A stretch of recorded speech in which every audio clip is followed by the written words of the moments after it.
ಮುಂಚಿತವಾಗಿ ಜ್ಯೋತಿ ಬೆಳಗಿಸುವುದರ ಮುಖಾಂತರ ಈ ಕಾರ್ಯಕ್ರಮಕ್ಕೆ ಚಾಲನೆ ನೀಡಿದಂತ ಎಲ್ಲ ಪೂಜ್ಯರಿಗೆ ಸೈದಾಪುರ ಗ್ರಾಮದ ಸಮಸ್ತ ಗುರು ಹಿರಿಯರ ಪರವಾಗಿ ಹಾಗೂ ಭಕ್ತಾದಿಗಳ ಪರವಾಗಿ ವಂದನೆಗಳು ತಿಳಿಸುತ್ತಾ ಈ ವೇದಿಕೆಗೆ ದಿವ್ಯ ಸಾನ್ನಿಧ್ಯವನ್ನು ವಹಿಸಿರುವಂತಹ ಪರಮ ಪೂಜ್ಯ ಶ್ರೀಮನ್ ನಿರಂಜನ ಪ್ರಮರಾವ್ ಸ್ವರೂಪಿ ಡಾಕ್ಟರ್ ನಿರ್ಪಾದೀಶ್ವರ ಮಹಾಸ್ವಾಮಿಗಳು ಶ್ರೀ ಅಡವಿ ಸಿದ್ದೇಶ್ವರ ಮಠ ಮರಿಗುಡ್ಡಿ ಅವರಿಗೆ ರಂಗನಗೌಡ ಶಿವನಗೌಡ ಪಾಟೀಲ್ ಹಾಗೂ ಮುರುಗಪ್ಪ ಮಲ್ಲಪ್ಪ ಗುಣಗಾಳ ಶ್ರೀ ಶಿವಲಿಂಗೇಶ್ವರ ದೇವಸ್ಥಾನ ಟ್ರಸ್ಟ್ ಕಮಿಟಿ ಅಧ್ಯಕ್ಷರವರು ಈ ಸ್ವಾಮಿಗಳಿಗೆ ಮಾಲಾರ್ಪಣೆ ಮಾಡಿ ಸನ್ಮಾನಿಸಬೇಕೆಂದು ತಮ್ಮಲ್ಲಿ ವಿನಂತಿ. ಮುರುಗಪ್ಪ ಮಲ್ಲಪ್ಪ ಗುಣಗಾಳ ಬಾಳನಾಯ್ಕ ನಾಯ್ಕ ಅವರು ಬರಬೇಕು. ಗೌರವ ಕಾಂಗ್ರೆಸ್ಗೆ ಬಾಳನಾಯ್ಕ ನಾಯ್ಕ ಅವರು ಬರಬೇಕು.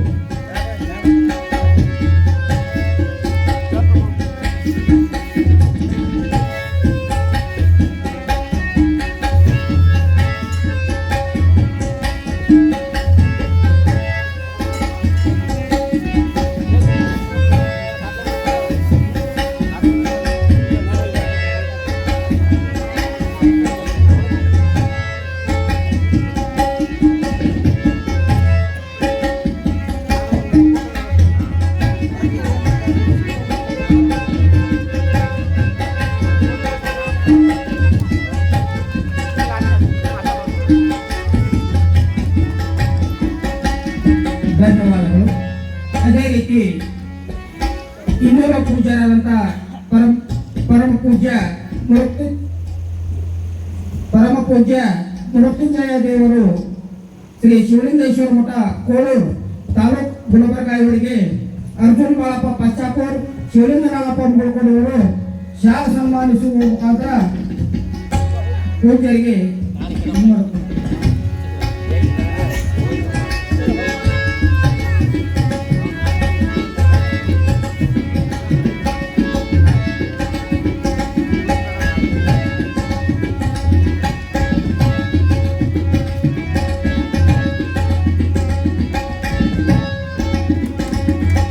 ಧನ್ಯವಾದಗಳು.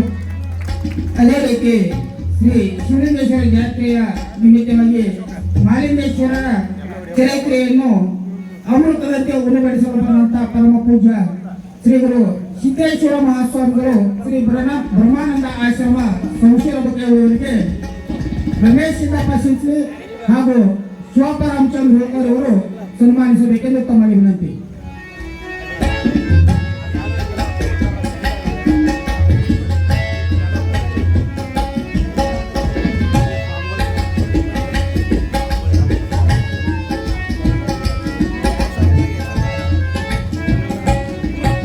ಗುರುಸಿದ್ದೇಶ್ವರ ಮಹಾಸ್ವಾಮಿಗಳು ರಬಕಲ್ಲೂರಲ್ಲಿ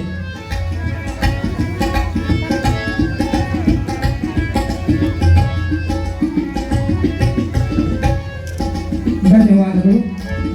ಅದೇ ರೀತಿ ನಮ್ಮ ಗ್ರಾಮದ ಪೂಜಾರಾದಂತಹ ಪರಮ ಪೂಜ್ಯ ನಿರ್ಗುಣೀಯ ಮಹಾಸ್ವಾಮಿಗಳಿಗೆ ಮಾದೇವ ಶಿವಲಿಂಗಪ್ಪ ಪಶಾಪುರ್ ಶ್ರೀಶೈಲಪ್ಪ ಪಶಾಪುರ್ ಇವರು ಮಾಲಾರ್ಪಣೆ ಮಾಡಬೇಕೆಂದು ತಮ್ಮಲ್ಲಿ ವಿನಂತಿ.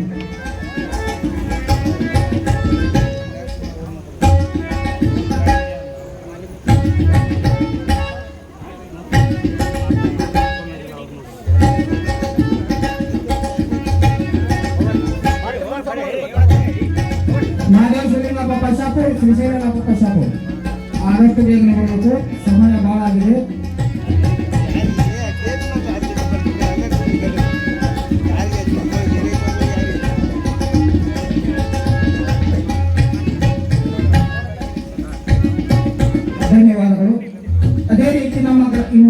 ಇನ್ನೂರ ಪೂಜ್ಯರಾದಂತ ಪರಮ ಪೂಜ್ಯ ಈರಯ್ಯ ಮಹಾಸ್ವಾಮಿಗಳಿಗೆ ಮಾಲಿಂಗಪ್ಪ ಬಾಯತ್ಗಳು ಮುತ್ತಪ್ಪ ಕಷ್ಟಾಪುರ ಇವರು ಮಾಲಾರ್ಪಣೆ ಮಾಡಬೇಕೆಂದು ತಮ್ಮ ವಿನಂತಿ.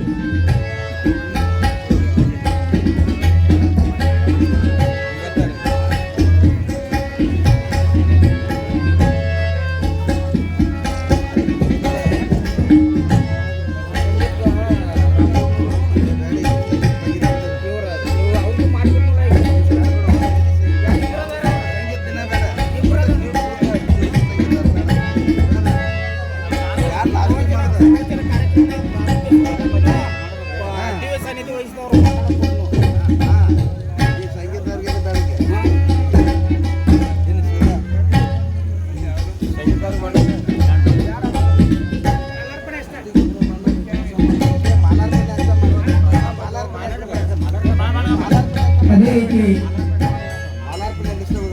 ಈಗ ಸುಮಾರು 1 ಗಂಟೆಗಳ ಕಾಲ ಸಂಗೀತ ಸೇವೆಯನ್ನು ಮಾಡಿದಂತ ಆನಂದ್ ಬಡಿಗೇರ್ ಅವರಿಗೆ ರಾಮಗೌಡ ಪಾಟೀಲ್ ಹಾಗೂ ಕುಮಾರ್ ಬಡಿಗೇರ್, ಆನಂದ್ ಬಡಿಗೇರ್ ಅಲ್ಲ, ಕುಮಾರ್ ಬಡಿಗೇರ್ ಅವರಿಗೆ ರಾಮಗೌಡ ಪಾಟೀಲ್ ಹಾಗೂ ಶಿವಪ್ಪ ಕಶ್ಯಪುರ ಅವರು ಮಾಲಾರ್ಪಣೆ ಮಾಡಬೇಕೆಂದು ವಿನಂತಿ.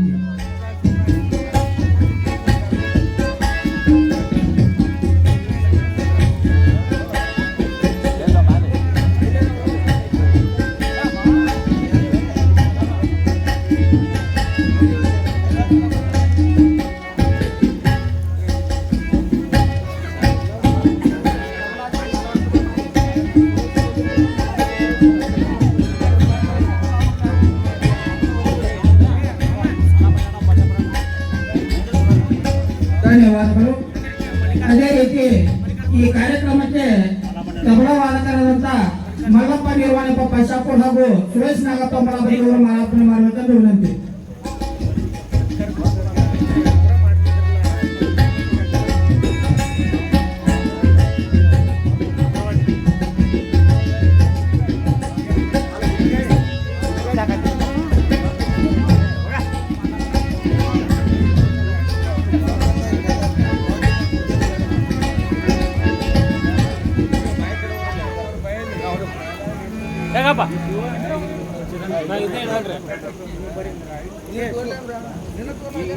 ಧನ್ಯವಾದಗಳು.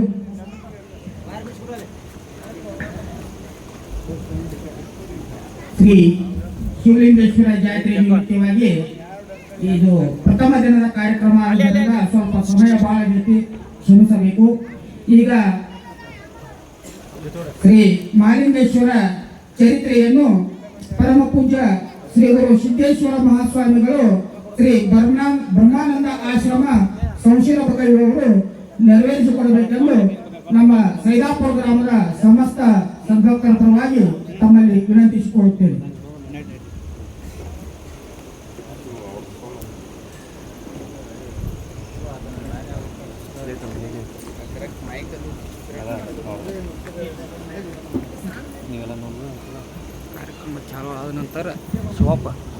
ಅಲ್ಲಡಿಯೇ ಘನವೆಂದು ಸೊಲ್ಲಿಗೊಮ್ಮೊಮ್ಮೆ ನುತಿಪೆ ನಾಂ ಗುರುರಾಯ ಸಲ್ಲೀಲೆಯಿಂದ ಕೃಪೆಯಾಗಿ. ಸದಾಕಾಲ ಸ್ಮರಣೀಯರಾದ ಬಸವ ಅಲ್ಲಮಾದಿ ಶಿವಶರಣರನ್ನು, ಪ್ರಪಂಚದ ಎಲ್ಲ ದಾರ್ಶನಿಕ ಮಹಾತ್ಮರನ್ನು,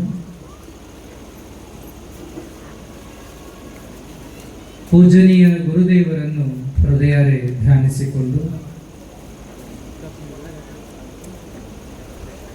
ಸೈದಾಪುರ ಸುಕ್ಷೇತ್ರದಲ್ಲಿ ಕಾರ್ತೀಕ ಮಾಸದ ಹಾಗೂ ಜಗದ್ಗುರು ಶಿವಲಿಂಗೇಶ್ವರರ ಜಾತ್ರಾ ಮಹೋತ್ಸವದ ಅಂಗವಾಗಿ ಇಂದಿನಿಂದ ಪ್ರಾರಂಭವಾಗ್ತಾ ಇರುವಂತಹ ಜಗದ್ಗುರು ಮಹಾಲಿಂಗೇಶ್ವರರ ಪುರಾಣ ಪ್ರವಚನ ಕಾರ್ಯಕ್ರಮದ ದಿವ್ಯ ಸನ್ನಿಧಾನವನ್ನು ಅಲಂಕರಿಸಿರುವಂತಹ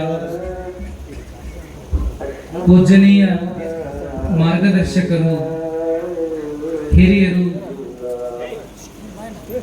ಆಗಿರುವಂತಹ ಮನ್ನಿರಂಜನ ಪ್ರಣವ ಸ್ವರೂಪಿ ಡಾಕ್ಟರ್ ನಿರುಪಾದೇಶ್ವರ ಮಹಾಸ್ವಾಮೀಜಿಯವರ ಅಡಿದಾವರೆಗಳಲ್ಲಿ ಶರಣಾರ್ಥಿಗಳನ್ನ ಸಮರ್ಪಣೆ ಮಾಡಿ ಈ ದಿನದ ಕಾರ್ಯಕ್ರಮದಲ್ಲಿ ಸಮ್ಮುಖವನ್ನು ಅಲಂಕರಿಸಿರುವಂತಹ ಆತ್ಮೀಯರಾದ ಕೊಳ್ಳೂರಿನ ಶಿವಲಿಂಗೇಶ್ವರ ಮಠದ ಮೃತ್ಯುಂಜಯ ದೇವರಲ್ಲಿ ಶರಣಾರ್ಥಿಗಳನ್ನ ತಿಳಿಸಿ ವೇದಿಕೆಯಲ್ಲಿ ಆಸೀನರಾಗಿರುವಂತಹ ವೇದಮೂರ್ತಿ ಶಿವರುದ್ರಯ್ಯ ಕಲ್ಯಾಣಯ್ಯ ಬಬಲಾದಿ ಮಠ ಅವರೇ, ನಿಜಗುಣಯ್ಯ ಬಸಯ್ಯ ಹಿರೇಮಠ ಅವರೇ, ಈರಯ್ಯ ಮಲ್ಲಯ್ಯ ಮಠಪತಿ ಅವರೇ, ಇಲ್ಲಿ ನೆರೆದಿರುವಂತಹ ಶಿವಲಿಂಗೇಶ್ವರ ದೇವಸ್ಥಾನದ ಕಮಿಟಿಯವರೇ, ಗ್ರಾಮದ ಎಲ್ಲ ಹಿರಿಯರೇ, ತಾಯಂದಿರೇ, ತಮ್ಮೆಲ್ಲರಿಗೂ ಕೂಡ ಶರಣಾರ್ಥಿಗಳು.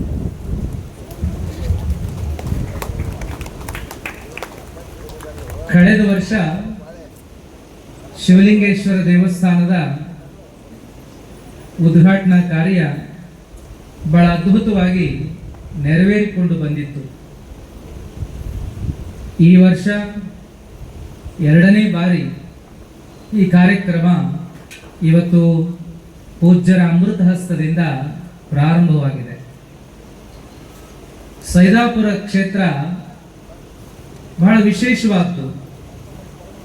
ಕೃಷಿ ಕಾಯಕ ಮಾಡ್ತಕ್ಕಂಥ ಸದ್ಭಕ್ತರಿಂದ ಕೂಡಿರುವಂಥ ಒಂದು ವಿಶೇಷ ಗ್ರಾಮ.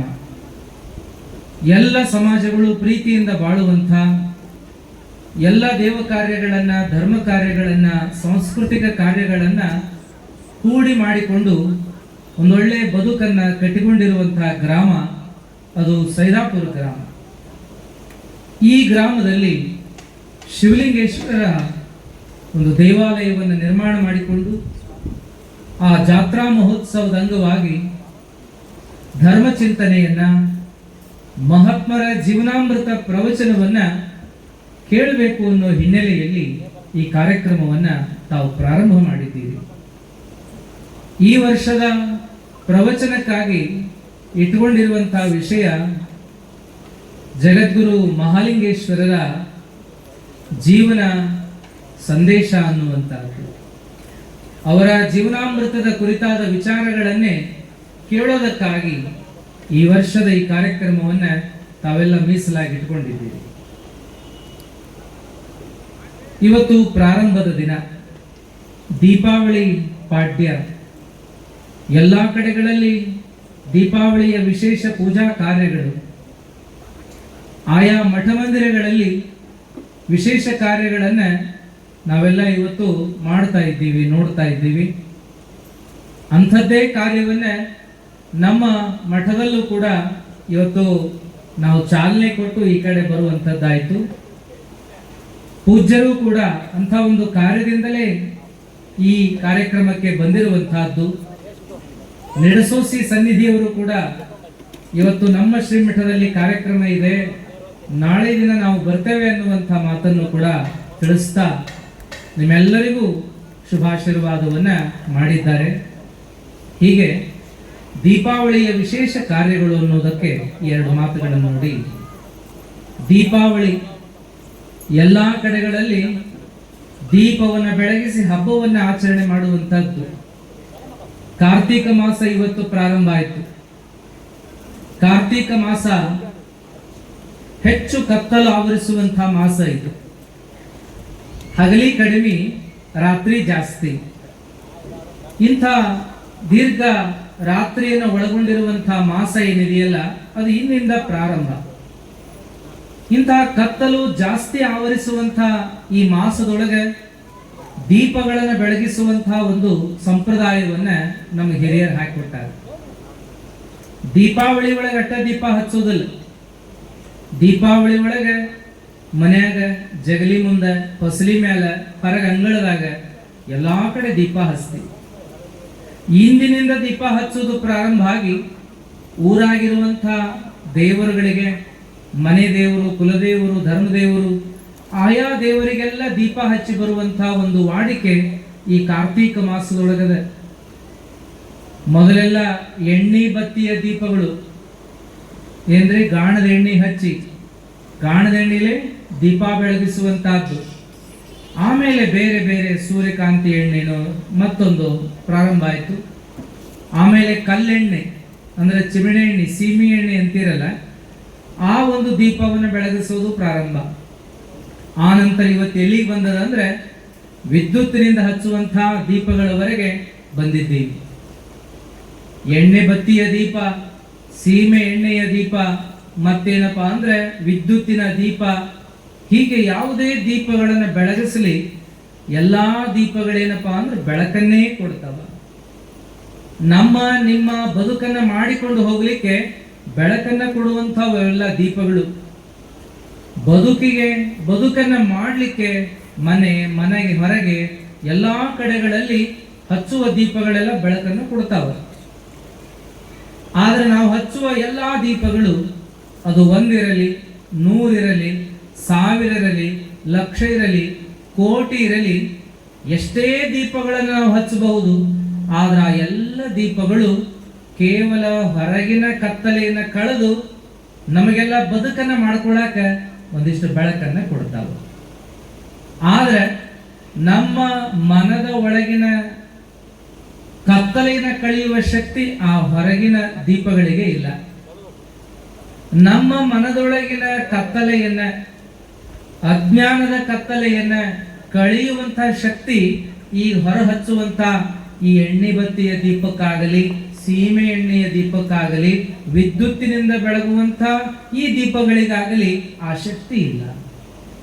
ನಮ್ಮ ಮನದೊಳಗಿನ ಆ ಅಜ್ಞಾನದ ಕತ್ತಲೆಯನ್ನು ಕಳೆಯುವಂತ ಶಕ್ತಿ ಯಾವ ದೀಪಕ್ಕದ ಅಂದ್ರೆ ಜ್ಞಾನ ದೀಪಕ್ಕದ ಅನ್ನುವಂಥ ಮಾತನ್ನ ಹೇಳ್ತಾರೆ. ನಮ್ಮ ನಿಮ್ಮ ಮನದೊಳಗೆ ಯಾವ ದೀಪವನ್ನ ಬೆಳಗಿಕೊಳ್ಬೇಕು ಅಂದ್ರೆ ಜ್ಞಾನದ ದೀಪವನ್ನ ಬೆಳಗಿಕೊಳ್ಬೇಕು.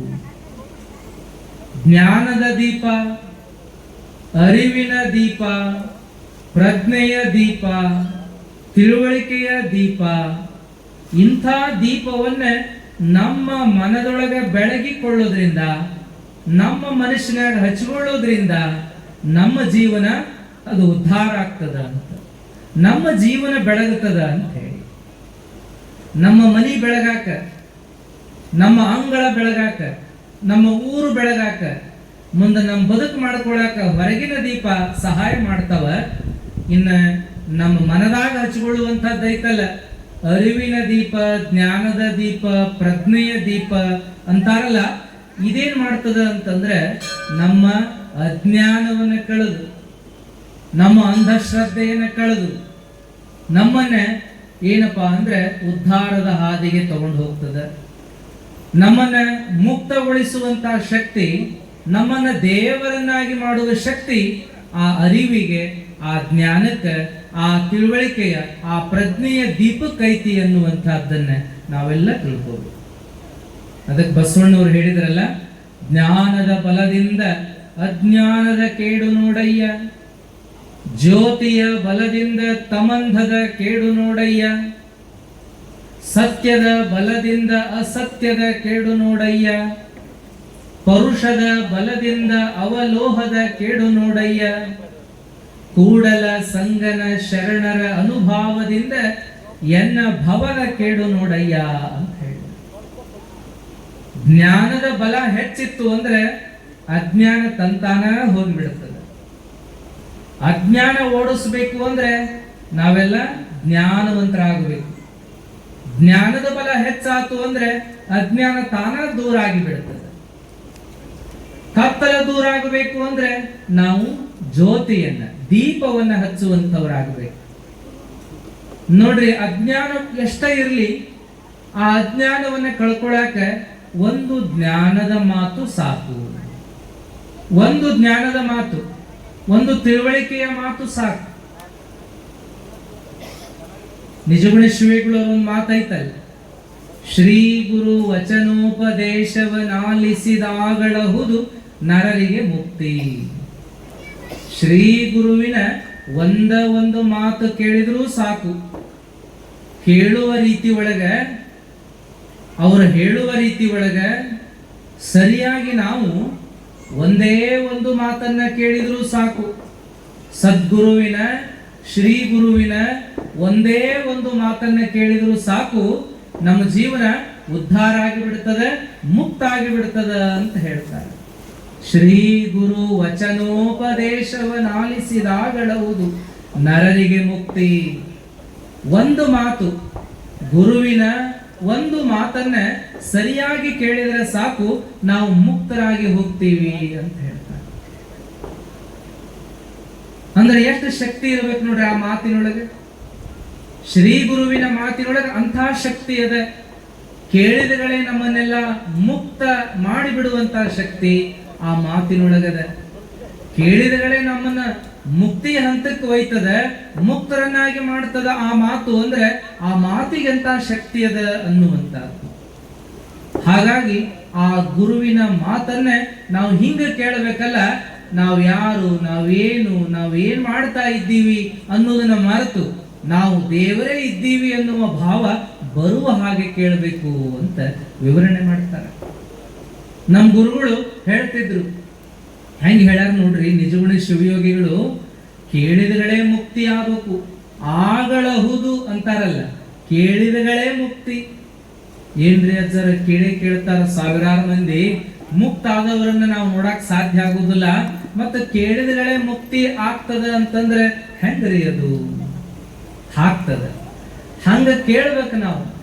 ಶ್ರೀ ಗುರುಗಳ ಸದ್ಗುರುಗಳ ಮಾತುಗಳನ್ನ ಹಂಗ ನಾವು ಶ್ರದ್ಧೆಯಿಂದ ಕೇಳಿದ್ರೆ ಆ ಕ್ಷಣನ ಮುಕ್ತಿ ಅಂತ ಹೇಳ್ತಾರೆ. ಅದು ಉದಾಹರಣೆ ಕೊಡ್ತಿದ್ದಾರೆ ನಮ್ಮ ಗುರುಗಳು. ನೋಡ್ರಿ, ಕಡ್ಡಿ ಕೆರೆದಗಳೇ ದೀಪ ಹತ್ತದೋ?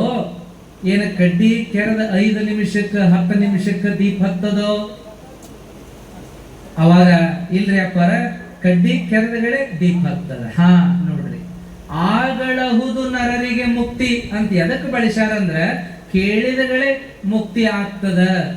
ಎದಕ್ಕ ಹಂಗ ಹೇಳ್ಯಾರಂದ್ರ, ಹಿಂಗ ನೋಡಪ್ಪ, ಕಡ್ಡಿ ಕೆರೆದಗಳೇ ದೀಪ ಹೆಂಗ್ ಹತ್ತದೋ, ಕೇಳಿದಗಳೇ ನಮಗ ನಾವು ಯಾರು ಅನ್ನೋದು ಅರ್ಥ ಆಗಿಬಿಡಬೇಕು, ಹಂಗ ಕೇಳಬೇಕು ಅನ್ನುವಂಥ ಮಾತನ್ನ ಹೇಳ್ತಿದ್ರು. ಇರ್ಲಿ, ನಾವಾರು, ನಾವ್ ಎದಕ್ಕೆ ಬಂದೀವಿ, ನಾವ್ ಏನ್ ಮಾಡಬೇಕು, ಏನ್ ಮಾಡೋದ್ರಿಂದ ನಮ್ಮ ಜೀವನ ಉದ್ಧಾರ ಆಗ್ತದೆ ಅನ್ನುವಂಥ ಒಂದು ದಾರಿಗೆ ನಮ್ಮನ್ನ ತಂದು ನಿಲ್ಲಿಸುವಂಥದ್ದು ಯಾವುದು ಅಂದ್ರೆ ಆ ಗುರುವಿನ ಮಾತು ಅಂತ ಹೇಳಿ. ಅದಕ್ಕೆ ಕತ್ತಲು ಎಷ್ಟರ ಇರ್ಲಿ, ಅದು ನಮ್ಮ ಮನೆ ತುಂಬುವಷ್ಟು, ನಮ್ಮ ಊರು ತುಂಬುವಷ್ಟು, ನಮ್ಮ ದೇಶ, ನಮ್ಮ ವಿಶ್ವವೆಲ್ಲ ತುಂಬುವಷ್ಟೇ ಕತ್ತಲಿದ್ರು ಕೂಡ ನಾವು ಬೆಳಕು ಹಚ್ಕೋತ ಹೋಗ್ಬಿಟ್ರೆ ಅಲ್ಲಲ್ಲಿ ಕತ್ಲೆಲ್ಲ ದೂರ ಆಕೋತ ಹೋಗ್ತದೆ. ಕೋಲ್ಯಾಗ ಒಂದು ದೀಪ ಹಚ್ಚ್ರಿ, ಅಲ್ಲಿ ಕತ್ತಲು ಹೋತು. ಮನಿ ಒಳಗೆ ಒಂದು ದೀಪ ಹಚ್ಚ್ರಿ, ಅಲ್ಲಿ ಕತ್ತಲು ಹೋತು. ಹಂಗ ಎಲ್ಲೆಲ್ಲಿ ಕತ್ತಲವನ್ನು ನೋಡ್ತೀವೋ ಅಲ್ಲಲ್ಲಿ ಒಂದೊಂದು ದೀಪವನ್ನು ಹಚ್ಕೋತ ಹೋದ್ರೆ ಸಾಕು, ಅಲ್ಲಲ್ಲಿ ಕತ್ತಲೆಲ್ಲ ದೂರ ಆಗಿ ಬಿಡ್ತದೆ. ಹಾಗೇನಪ್ಪಾ ಅಂತ ಕೇಳಿದ್ರೆ, ನಮ್ಮ ಮನದೊಳಗಿನ ಕತ್ತಲ ಹೋಗ್ಬೇಕು ಅಂತಂದ್ರೆ ಗುರುವಿನ ಒಂದೇ ಒಂದು ಮಾತನ್ನೇ ಸರಿಯಾಗಿ ಕೇಳಿದ್ರು ಸಾಕು, ಅಲ್ಲಿಯೇ ನಮಗೇನಪ್ಪಾ ಅಂತಂದ್ರೆ ಎಲ್ಲ ಅಜ್ಞಾನವನ್ನು ಕಳ್ಕೊಳ್ಳುವಂತ ಶಕ್ತಿ ಬರ್ತದ ಅನ್ನುವಂತಹದ್ದು. ಹಾಗಾಗಿ ಜ್ಯೋತಿಯ ಬಲದಿಂದ ತಮಂಧದ ಕೇಡು ನೋಡಯ್ಯ. ದೀಪ ಸಣ್ಣದಾಕಿರುವಲ್ದಕ್ಕ, ಕತ್ತಲು ಎಷ್ಟಾಕಿರುವಲ್ದಕ್ಕ, ದೀಪ ಸಣ್ಣದಿದ್ರು ಸಾಕು, ಅದು ತನ್ನ ಬೆಳಕಿನ ಮೂಲಕ ಕತ್ತಲೆಯನ್ನೇ ದೂರ ಸರಿಸಿ ಬಿಡುತ್ತದಲ್ಲ. ಹಾಗೆ ಮಾತು ಒಂದಿರಲಿ, ಮಾತು ಸಣ್ಣದಿರಲಿ, ಆ ಮಾತು ನಮ್ಮ ಮೇಲೆ ಸರಿಯಾದ ಪರಿಣಾಮವನ್ನುಂಟು ಮಾಡಿತು ಅಂದ್ರೆ ಇರುವ ಅಜ್ಞಾನವನ್ನೆಲ್ಲ ಕಳೆದು ಬಿಡುತ್ತದೆ. ನೋಡಿ, ಮಳಿ ಬರಾಕತ್ತದೆ, ಗುಡಿ ಒಳಗೆ ಹೋಗ್ರಿ, ಆ ಕಡೆ ಗುಡಿ ಒಳಗೆ ಅವಕಾಶದ ತಾಯಂದ್ರು ಅಲ್ಲಲ್ಲಿ ಕೂತ್ಕೊಳ್ರಿ.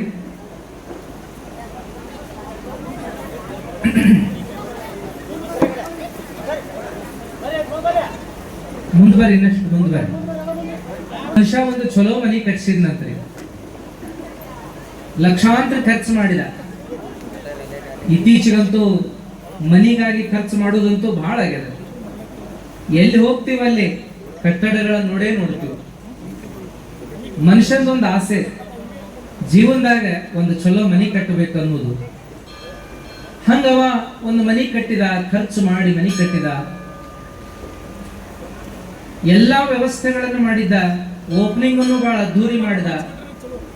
ಮುಂದ ಆ ಮನಿ ಒಳಗ ವಾಸ ಮಾಡಕ್ ಬಂದ್ರೆ ಆ ಮನೆ ಒಳಗೆ ಏನೋ ಒಂದು ಕೊರತೆ ಕಾಣಕತ್ತ ಅವನು. ಏನಪ್ಪಾ ಅಂತಂದ್ರೆ ಕತ್ತಲ ಬೆಳಕ ಇಲ್ಲ ಮನೆಯಾಗ. ಏನಪ್ಪಾ ಇದು, ಹಗಲಿನೂ ದೀಪ ಹಚ್ಕೊಂಡು ಕುಂದ್ರದಾತಲ್ಲ, ಕತ್ತಲ ಆವರಿಸಿ ಬಿಡ್ತದೆ. ಏನ್ ತೊಂದರೆ ಆಯ್ತು ಅಂದ್ರೆ ಕಿಟಕಿನ ಹಚ್ಚಿದ್ದಿಲ್ಲ ಅಂತಾರೆ ಆ ಮನೆಗೆ. ಅವರು ಕಿಟಕಿನ ಹಚ್ಚಿದ್ದಿಲ್ಲ, ಹಿಂಗಾಗಿ ಕತ್ಲ ಅವಂಗ ಗುರ್ತಾಗುವಂತಾತು, ಕಿಟಕಿ ಹಚ್ಚಿಲ್ಲ ಅದಕ್ಕೆ ಹಿಂಗಾಗ್ಯದ ಅಂತ ಹೇಳಿ. ಅವ ಹಿರಿಯರನ್ನ ಕೇಳಿದ, ಯಾಕೆ ಹಿಂಗಾಗೈತಿ ಅಂತ ಹೇಳಿ. ಹಿರಿಯರ ಅಂದ್ರು, ಹುಚ್ಚ, ಬೆಳಕಿಗೆ ಒಂದು ಕಿಟಕಿ ಅಂತಿಲ್ಲ, ಬೆಳಕಿಂಡಿ ಅಂತಿಲ್ಲ, ಎಲ್ಲಿ ಬರ್ಬೇಕು ಬೆಳಕದು? ಬೆಳಕು ಬರಾಕ ನೀ ದಾರಿ ಕೊಟ್ರೆ ಬರ್ತದ, ಕಿಟಕಿನೂ ಇಲ್ಲ ಬೆಳಕಿಂಡಿನೂ ಇಲ್ಲ ಅಂದ್ರೆ ಹೆಂಗ? ಹಂಗಾರೆ ಏನ್ ಮಾಡ್ಲಿ ಅಂತ ಕೇಳಿದ್ನಂತ. ಏನು ಮಾಡೋದು ಬೇಡ, ನೀನೊಂದು 100 ರೂಪಾಯಿ ಖರ್ಚು ಮಾಡಿದ್ರ ಆತು, ಒಂದು ಬೆಳಕಿಂಡಿ ತೆಗೆದು ಬಿಟ್ರ ಆತು, ಬೆಳಕು ತಾನೇ ಬರ್ತದ ಅಂತೇಳಿ. ಆಗ್ಲಿ ಅಂತ ಇವ ಒಂದು ಬೆಳಕಿಂಡಿಯನ್ನ 100 ರೂಪಾಯಿ ಖರ್ಚು ಮಾಡಿ ಬೆಳಕಿಂಡಿ ವ್ಯವಸ್ಥೆ ಮಾಡಿಕೊಂಡ. ಅವಾಗ ಏನಾತ್ರಿ ಅಂತಂದ್ರೆ ಮನೆ ತುಂಬಾ ಬೆಳಕಾತು ಅಂತ ಹೇಳಿ. ಅವಾಗ ಚಂದ ಆತ್ ನೋಡಿ ಈಗ ಅಂತ ಸಂತೋಷ ಪಟ್ಟಿದ್ನ. ಹಂಗೇನಪ್ಪಾ ಅಂದ್ರೆ ನಾವುಗಳು ಏನಪ್ಪಾ ಅಂತಂದ್ರೆ ಸುಮ್ಮನೆ ಬದುಕು ಮಾಡೋದಲ್ಲ, ತಿಳಿದ ಬದುಕನ್ನ ಮಾಡಬೇಕು, ಬಲ್ಲವರಿಂದ ಕೇಳಿ ಬದುಕನ್ನ ಮಾಡಬೇಕು, ಹಿರಿಯರಿಂದ ತಿಳಿದು ಬದುಕನ್ನ ಮಾಡಿದ್ರೆ ನಮ್ಮ ಬದುಕಿಗೆ ಒಂದು ಅರ್ಥ ಅನ್ನುವಂಥದ್ದು. ಹಾಗಾಗಿ ಅಂಥ ಬದುಕಿಗೇನ ನೀವೆಲ್ಲ ಏನ್ ಮಾಡಿರಿ ಅಂದ್ರೆ ಒಬ್ಬ ಮಹಾತ್ಮನ ಜೀವನ ಚರಿತ್ರೆಯನ್ನ ಕೇಳೋಣ.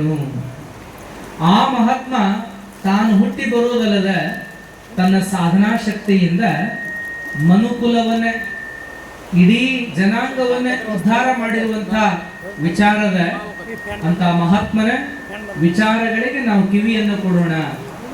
ಅವರ ಉಪದೇಶವನ್ನ ಕೇಳಿ ನಮ್ಮ ಜೀವನ ಧನ್ಯ ಮಾಡಿಕೊಳ್ಳೋಣ, ಪಾವನ ಮಾಡಿಕೊಳ್ಳೋಣ, ಉದ್ಧಾರ ಮಾಡಿಕೊಳ್ಳೋಣ ಅನ್ನೋ ಹಿನ್ನೆಲೆ ಒಳಗೆ ನೀವೇನ್ ಇಟ್ಕೊಂಡಿರಿ ಅಂದ್ರೆ ಮಹಾಲಿಂಗೇಶ್ವರರ ಚರಿತಾಮೃತ ಅನ್ನೋ ಪ್ರವಚನವನ್ನು ಇಟ್ಕೊಂಡಿದ್ದೀರಿ. ಅಂಥ ಪ್ರವಚನವನ್ನ ಪ್ರಾರಂಭ ಮಾಡುವಂತ ದಿನ ಇವತ್ತು.